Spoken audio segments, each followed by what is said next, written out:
Sir जय हिंद। अनुपम Tiwari sir, जय हिंद। बहुत बहुत शुक्रिया समय देने के लिए। Thank you sir.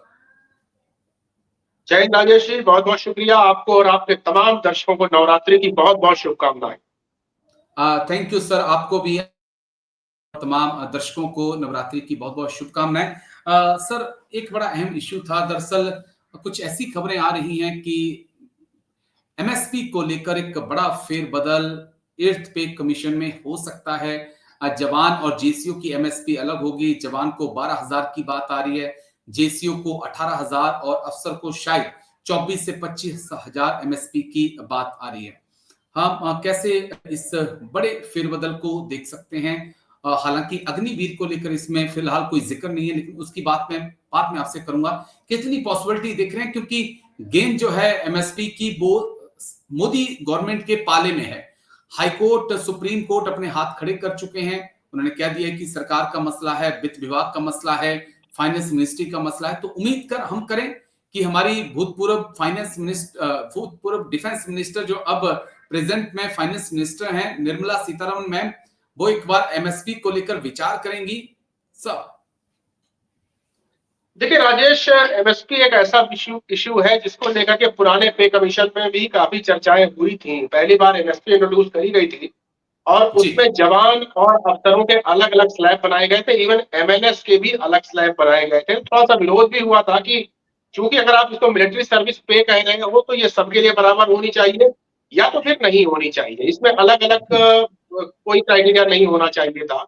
तो तब उस समय के वेतन आयोग ने ये कहा था कि ये बेसिकली जो इसके पहले रैंक पे चलती आ रही थी, अलग अलग रैंक को अलग अलग पेमेंट एक्स्ट्रा अलाउंस दिया जाता था, सिपाही को अलग, जेसीओ को अलग और ऑफिसर्स को अलग। तो उस तरह से इसको केवल नाम बदला गया है और उसमें पैसे बढ़ाए गए, ये कहकर के संतुष्ट कर दिया गया था। लेकिन उसके बाद भी 10 साल बीत गए, आज भी ये बड़ा बड़ा प्रश्न रहता है कि एमएसपी में डिफरेंस क्यों। बाकी पेमेंट में, पे स्लैब्स में डिफरेंस है, समझ में आता है, लेकिन एमएसपी के नाम पे जो आप तनख्वाह दे रहे हैं उसमें आप डिफरेंस क्यों कर रहे हैं। तो शायद इसको इस बार के पे कमीशन में एड्रेस किया जा रहा है और जो स्लैब्स बनाए जा रहे हैं एमएसपी को लेकर के, जहां तक ये प्राइमा फेसी जानकारी मिली है कि अब वो ऑफिसर, जवान और एमएनएस इनको न करके इसमें भी कई कैटेगरीज करी जा रही है। जैसे जवान की कैटेगरी को भी दो भागों में बांटा जा रहा है, ओआर का अलग मिलेगा पे एमएसपी और जेसीओ का अलग एमएसपी मिलेगा। ऐसा ऐसा प्रपोजल दिया गया है, ये मत समझिए कि ऐसा होने जा रहा है, ये प्रपोजल दिया जी गया है। अब उसमें जो अमाउंट बताया जा रहा है, जो प्रपोज किया जा रहा है, 12,000, 18,000 और 24-25,000 रुपए, ये भी अभी एक प्रपोजल की बेसिस पर कहा जा रहा है कि शायद डिफेंस फोर्सेस ने इतना मांगा है और ये जो मांगा है वो निश्चित तौर पर किसी भी तरह से कम तो नहीं मांगा है, क्योंकि डिफेंस की जो सैलरी पैकेज होती है उसमें ये चीज इनबिल्ट होती है कि आपको सामान्य सिविलियन से ज्यादा कठिन परिस्थितियों में काम करना पड़ेगा और इस वजह से आपको कुछ एक सैलरी में एक एज देने की बात होती है कि आप एक आपके समकक्ष जो एक सिविलियन है जो जी पेमेंट पा रहा है उससे आपको एक एज मिले। एमएसपी उस चीज वही एज होता है कि उससे आपको थोड़ा सा ज्यादा पैसा मिलता है।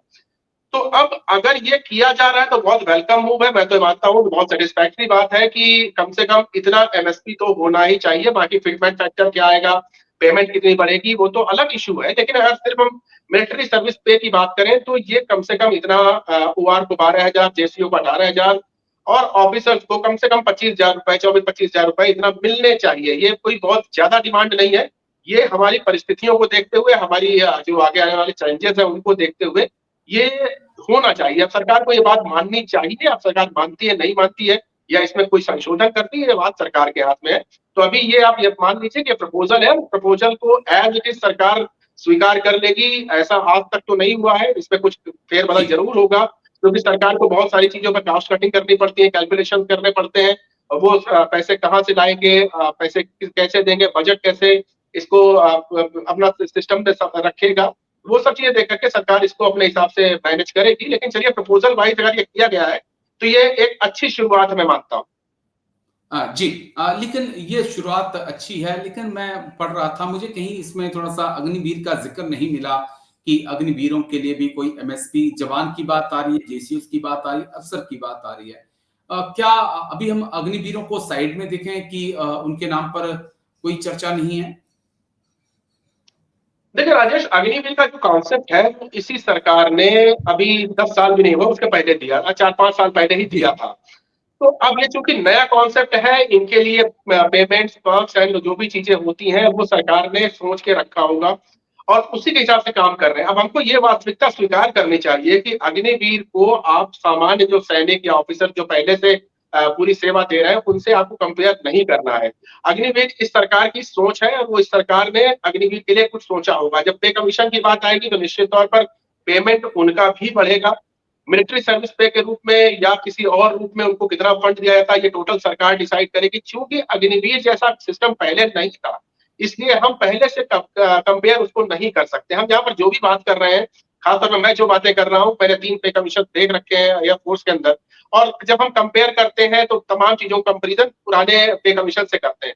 अब चूँकि अग्निवीर पहले था ही नहीं, तो इसको हम कंपेयर कैसे करें? तो हमको सरकार के ऊपर छोड़ देना चाहिए कि सरकार इनके बारे में डिसाइड करेगी, इनको एमएसपी देना है, कितना देना है, नहीं देना है या फिर किसी और नाम से देना है। ये सरकार को ही तय करना है। इसी वजह से इसके बारे में बहुत कम चर्चाएँ हो रही हैं। लेकिन जहाँ तक मुझे लगता है कि अगर एमएसपी रिवीज़न होता है तो अग्निवीर को भी कम से कम ₹10,000 मिलने चाहिए। शायद प्रपोज़ल में ना हो, लेकिन प्रपोज़ल में नहीं है तो इसी वजह से नहीं होगा क्योंकि पहले अग्निवीर नहीं हुआ करते थे और अब अग्निवीर है तो उनको प्रपोज़ल में हो या ना हो, सरकार को ही डिसाइड करना है। वो डिसाइड करेगी और अगर बाकी प्रपोज़ल्स मान लेती है 12,000, 16,000 और 25,000 के, तो इसमें कोई शक नहीं कि अग्निवीर को भी ₹10,000 कम से कम एमएसपी के तौर पर मिलेंगे। हालाँकि ये कम है, क्योंकि अग्निवीर जी। और वो चाहे सामान्य सिपाही हो या ऑफिसर हो, सामने से आती हुई बुलेट को ये नहीं डिफर करती है कि मैं किसके लगने जा रही हूँ। तो ये अपने आप में एक बहुत ही गलत चीज़ है कि अग्निवीर और सामान्य सैनिकों को अलग समझा जाए। लेकिन अब चूँकि वास्तविकता यही है, सरकार ऐसा ही कह रही है, तो हमको भी अब इस चीज़ को स्वीकार करना चाहिए राजेश। जी, बस एक आखिरी सवाल, क्योंकि जवानों की बात कर ली, जेसीओ की, अफ़सरों की बात कर ली, अग्निवीर भाइयों की भी हमने बात कर ली, लेकिन जो वेटरन्स मेरे जैसे, आप जैसे हैं, जिनकी ज़िंदगी ही पेंशन के सहारे चल रही है, वो कितनी उम्मीदें करें सर? चलिए एमएसपी नहीं, लेकिन कम से कम पेंशन कोई डबल होने की उम्मीद है इस बार, कि जो पे 8th पे कमीशन से कुछ उम्मीदें करें हम लोग भी? देखिए राजेश, शुरुआत में तो हमको नहीं समझ में आएगा क्या हमारा बदलाव होने वाला है। खासतौर पर मैं वेटरन्स की बात कर रहा हूँ, जो लोग पेंशन पर हैं। सरकार बार-बार इस चीज़ पर जोर देती है कि हम अपना बहुत सारा पैसा पुराने सैनिकों को पेंशन में खर्च करते हैं। अब इसी बात से आप समझ सकते हैं कि सरकार को हम लोगों को पैसा देना एक बोझ लगता है। सरकार बार-बार ये बात कहती है कि पेंशनर्स को पैसा दे रहे हैं, इसलिए हम नए इक्विपमेंट्स नहीं प्रोक्योर कर पाते हैं। इस चीज़ को बार-बार संसद से लेकर के प्रेस कॉन्फ्रेंस तक में सरकार की तरफ से कहा जाता है। तो मैं बहुत ज़्यादा आशावादी इस मामले में नहीं हूँ कि सरकार हमको वेटरन्स को बहुत ज़्यादा कुछ देने जा रही है। निश्चित तौर पर जब फिटमेंट फैक्टर ही डिसाइड करेगा कि हमारी पेंशन कितनी बढ़ रही है और जब फिटमेंट फैक्टर हमारे पेंशन पर लगेगा तो हमारा डीए 0 हो जाएगा। डीए 0 हो जाएगा तो लमसम जो हमको मिलती है पेंशन, वो शुरुआती दौर में लगभग उतनी ही रहेगी या 1000, 2000, 5000 मैक्सिमम इतना बढ़ा हुआ हमको मिलेगा। इससे ज़्यादा हमको शुरुआत में उम्मीद नहीं करनी चाहिए, लेकिन हाँ, जब फिटमेंट फैक्टर लगेगा, हमारी बेसिक जो पेंशन के रूप में मिलती है, बेसिक पेंशन बढ़ेगी, तो जब उसपे आने वाले दिनों में जब डीए लगेंगे, तो वो थोड़ा ज़्यादा हमको दिखाई देंगे। यानी कि हमारी पेंशन में कोई बहुत बदलाव नहीं आने वाला है। हाँ, शुरुआत में जब डीए 0 होगा तब ये बदलाव नहीं लगेगा, लेकिन धीरे-धीरे जब डीए बढ़ेंगे, 4-5 साल हो जाने के बाद तब एक अच्छा खासा हैंडसम अमाउंट हमको दिखाई देने लगेगा, लेकिन उस समय तक महँगाई भी बहुत बढ़ जाएगी, इसलिए हमको बहुत ज़्यादा खुश होने की ज़रूरत नहीं है राजेश। चलिए सर, लेकिन चलिए क्या कह सकते हैं, इंतजार रहेगा। चलिए कुछ ना कुछ तो बढ़कर मिलेगा। लेकिन शुक्रिया, बहुत बहुत शुक्रिया आपका अनुपम सर, आप आए और इस बेहद संवेदनशील मुद्दे पे आपने बात रखी। थैंक यू सर, जय हिंद, take care sir, thank you sir. Thank you, जय हिंद राजेश, जय हिंद।